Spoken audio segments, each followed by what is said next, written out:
la ville de Chassieux, gérant une association de maintien de l'agriculture paysanne. Et tout se passait bien avant de recevoir une lettre. Donc, alors pour notre grand malheur, c'est arrivé avant les fêtes de Noël. Et alors là, on était vraiment très très surpris de recevoir une lettre comme quoi on était exproprié d'une partie de nos abris où on faisait des légumes. Donc on était d'abord très choqués parce que c'était une chose juste avant les fêtes, c'est pas une chose qu'on fait. Ensuite, on a mal dormi plusieurs nuits de suite parce qu'on ne savait pas quoi faire, on était démunis devant cette arrivée d'expropriation de notre outil de travail où justement on fait la majorité de nos productions, donc nos serres. Alors après on a commencé à chercher des solutions, voir ce qu'il fallait faire, ou qui devait pouvoir nous aider. Donc on s'est retourné vers la Chambre d'agriculture. Ensuite aussi on a pris un avocat, Monsieur Tête, qui nous a beaucoup aidé dans tout ce qui était procédure. Avec la Chambre d'agriculture, on a fait tout ce qui était, donc c'est très important de le faire, calcul des indemnisations qu'on nous devait sur cette parcelle. Puis après, c'était le combat pour être indemnisé correctement. Voilà. Eh bien, ça s'est passé sur une année où on a eu beaucoup de discussions. Heureusement qu'en face de nous, l'interlocuteur, M. Johannin, était réceptif à nos arguments. Il ne faut pas non plus nier que c'est une personne quand même si elle nous expropriait, à écouter ce qu'on avait à dire. Et on a réussi quand même à être indemnisé convenablement. Sachant que notre combat il continue contre ce stade parce qu'on voulait garder notre terre, notre outil de travail. Entre autres parce qu'on est paysan. On est né paysan, on est paysan. Et notre fils veut en faire aussi de l'agriculture. Alors c'est un coup de matraque sur la tête qu'on a reçu, mais on se relève petit à petit. Et tout ça donc au nom de l'intérêt général. Monsieur Sarkozy dit en 2011, on reçoit l'euro de 2016 ou en 2010, et tout s'enchaîne, la construction des stades, etc. Les stades sont déclarés d'intérêt général. Et donc au nom de l'intérêt général du football et de la compétition de football, c'est ce qui se passe. Alors nous, quand on est passé devant le juge des expropriations, on lui a bien dit, si jamais ça avait été une route pour un hôpital, une chose comme ça, quelque chose de vraiment utile, on n'était pas contre. On ne se serait pas autant battu contre ce projet. Et là, on se bat encore contre ce projet, parce que le football, je ne trouve pas ça d'une utilité... ni culturel, on n'a pas à dépenser des sommes faramineuses pour un stade. Et en plus, c'est un stade privé. C'est pas un stade, Alors, c'est le paraître. Et c'est ça qui est malheureux en France. On fait que du paraître. Il faudrait peut-être mieux s'occuper de la base. Et on va démolir une partie de Gerland pour nourrir ce deuxième stade géant sur l'agglomération. Oui. De toute manière, on a déjà un stade qui était très beau et qui suffisait largement aux ambitions de Lyon. On voit, il a encore perdu 4-0 contre Paris Saint-Germain. Je pense que... il se fait parce que l'ambition de M. Collomb, c'est de faire une métropole. Et donc ce stade lui amène une sorte de miroir où quand on verra des plaquettes du Grand Lyon de la métropole, bientôt on verra ce stade magnifique, tout illuminé. Et c'est juste en fin de compte une sorte de com. C'est de la com. Après, M. Aulas, lui, il a bien senti que Collomb était avec pour faire un truc merveilleux. Mais c'est plutôt du rêve qu'on nous vend. Sachant qu'il y a quand même, disons, 40 000 personnes qui vont voir des matchs. 50 000 ? Allez, ils sont 80 000.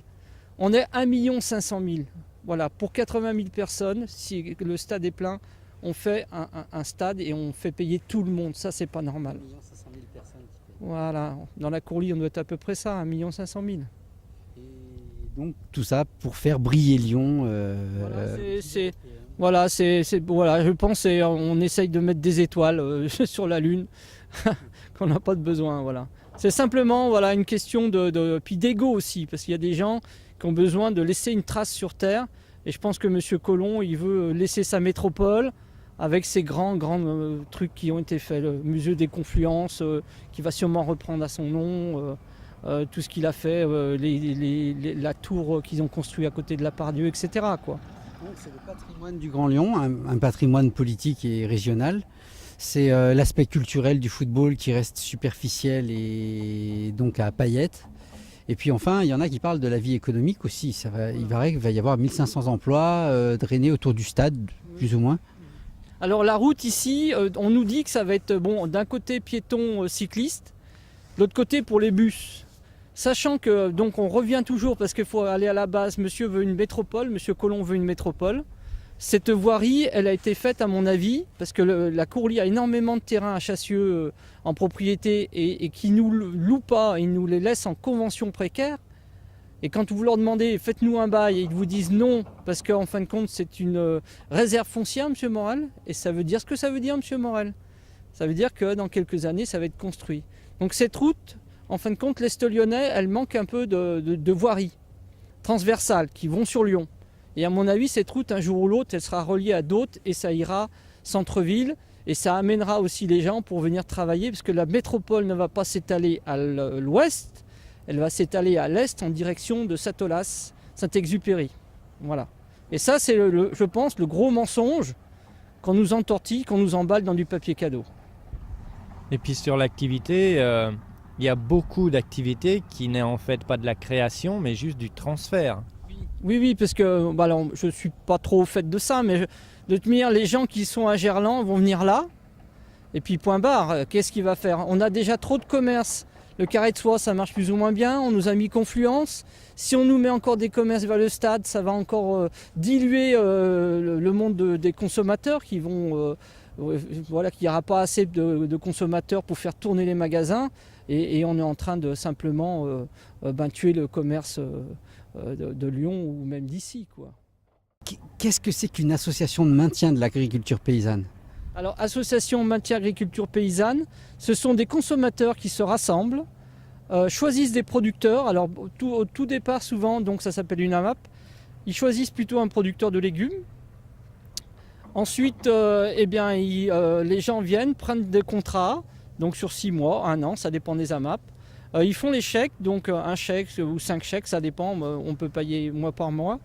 Et nous, on leur fournit toutes les semaines des paniers pour 10 ou 15 euros en ce qui me concerne. Ensuite, après, il y a d'autres producteurs qui viennent, qui peuvent faire d'autres productions comme du fromage, de la viande. Et donc on est essentiellement dans la production locale. Circuit court, oui. On est dans le circuit court et voilà, nous, ça nous avait développé notre affaire. Et on avait trouvé une certaine, le consommateur et nous, on fait un vrai partenariat. On est ensemble. Voilà. Et ce qui fait que nous, ça nous avait aidé d'abord financièrement ils nous font une avance un peu de trésorerie. Et nous, d'un côté, on était heureux de leur faire des paniers de légumes parce que ils mangent de tout et c'est vraiment idéal. Et ça faisait combien de temps que cette belle histoire durait? Alors ça fait 5 ans environ qu'on est en AMAP. 5 ans. Et une véritable confiance avec vos consommateurs Oui. Et... Est-ce que c'est une légende des fois que parfois même les consommateurs peuvent venir aider quand il y a des coups durs ou certains? Ils peuvent venir aider par exemple, je sais pas, la grêle ou quoi ou... Non, alors, si on a un coup dur, eux, leur panier, si on ne peut pas leur fournir de légumes, en fin de compte, eux, leur panier il est perdu. Et par exemple, on fait des ateliers pédagogiques. Ça veut dire que les gens, on leur montre comment on travaille. Ils viennent, ils essayent les machines, ils peuvent planter à la main, ils essayent un peu tout ce qui... Voilà, ils peuvent ramasser, ils peuvent planter. Et ça leur montre à la fois notre métier et ça leur montre aussi que c'est pas facile tous les jours, mais il y a des choses agréables quand même. Ça montre que la production, elle vient pas des supermarchés. Voilà, c'est ça. Et eux, justement, ces consommateurs de ville, ils ont voulu aider les producteurs de la ceinture de Lyon, voire un peu plus loin, mais surtout voilà, qu'on garde des petits producteurs locaux qui fournissent localement des produits et qu'on n'ait pas à faire du transport à gogo. Et ça, est-ce que c'est pas un acte culturel en soi? C'est un choix culturel. C'est un acte militant parce qu'on n'a plus envie de cette Europe qui fait du transport.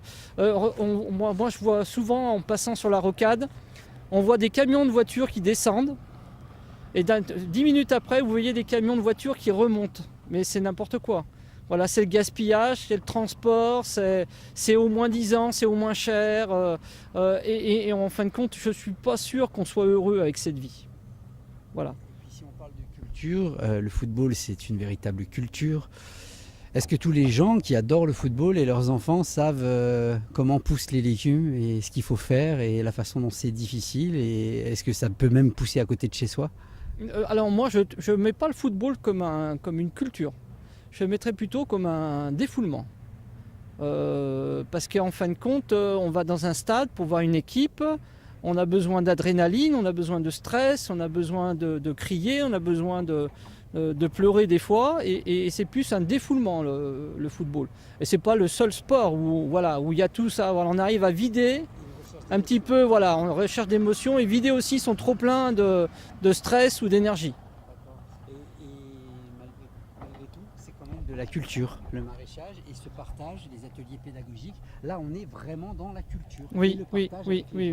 Là, on est ensemble, on discute, ils apprennent, ils nous transmettent aussi des choses qu'ils savent. C'est vraiment le partage et la transmission de connaissances. Voilà, c'est ça qui est important. Et moi, au début, j'hésitais à faire venir les gens. Et puis, en fin de compte, je pense que c'est merveilleux. Et j'aime bien faire des ateliers pédagogiques parce que les gens, voilà, on a un vrai... Et puis, ça soude les gens. Ça rapproche les gens. Atelier pédagogique, partage, vie économique. Donc cette expropriation est loin d'être uniquement matérielle. On m'a pris, le but de ma vie, c'était d'être paysan, de produire par moi-même, d'arriver à nourrir ma famille. Je ne cherchais pas à être riche. Je cherchais justement à travailler de mes propres forces et arriver à sortir un revenu pour ma famille avec ma femme. On voulait nos racines, elles sont dans la terre. Et on voulait justement prouver qu'on pouvait vivre bien en étant paysan.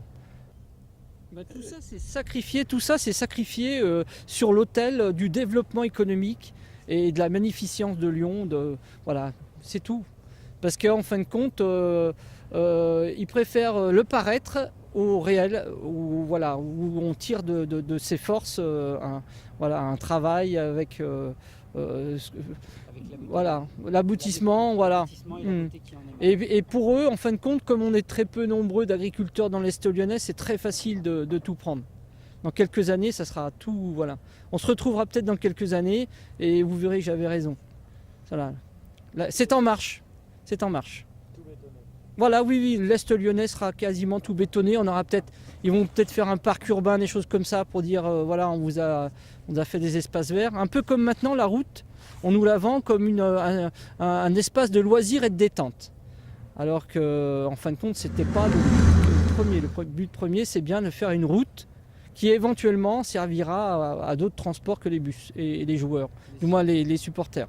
Monsieur Crédo, vous avez dit qu'au sud du stade, de l'autre côté de la rue Marceau, qui est la rue du stade, c'était la zone agricole protégée, la ZAP, la ZAP, c'est la zone agricole protégée. Vous pensez que c'est pas vrai? Non, ça c'est un attrape-couillon, on peut le dire, hein, on peut être un peu vulgaire de temps en temps, parce que la ZAP ça protège rien du tout, il suffit que, nous ça nous rassure soi-disant, entre guillemets, et eux surtout ça leur permet de dire, voyez, on a protégé ça, mais c'est protégé en attendant de bétonner, faut pas rêver. Parce que la PENAP protège plus, parce qu'il faut que ça soit le ministre qui fasse la signature pour déclasser les zones en PENAP. Voilà, la PENAP, c'est un peu le même genre, mais la signature est beaucoup plus haut, c'est les ministres qui signent pour dire, on déclasse les PENAP. Bon, de toute façon, les ministres sont pour la construction des stades. Je ne sais pas, je pense qu'ils ne voient pas assez à long terme. Voilà, ils ne voient pas que de toute manière, la décroissance, il va falloir qu'on y arrive. Il n'y a rien à faire. Ça veut dire qu'on est sur une économie qui spécule, qui fait des paillettes, qui dit ça brille, qui dit ça paraît, mais en fait, c'est pas de la réalité. C'est pas de la vraie économie, c'est de l'économie de bout de chandelle. Voilà, c'est de l'économie de bout de chandelle. C'est tout. On va arrêter. Vos enfants vous suivaient? Oui, j'ai un fils qui veut reprendre. Mais pour l'instant, on le laisse finir ses études et puis on verra, parce que ça va évoluer très vite à mon avis. Une fois que la route sera terminée, il y a plein de projets qui vont se mettre en route et c'est le danger. Le danger, c'est que nous, on a déjà plus que 24 hectares maintenant et qu'on va petit à petit nous en grignoter et notre fils ne pourra pas continuer d'une façon efficace.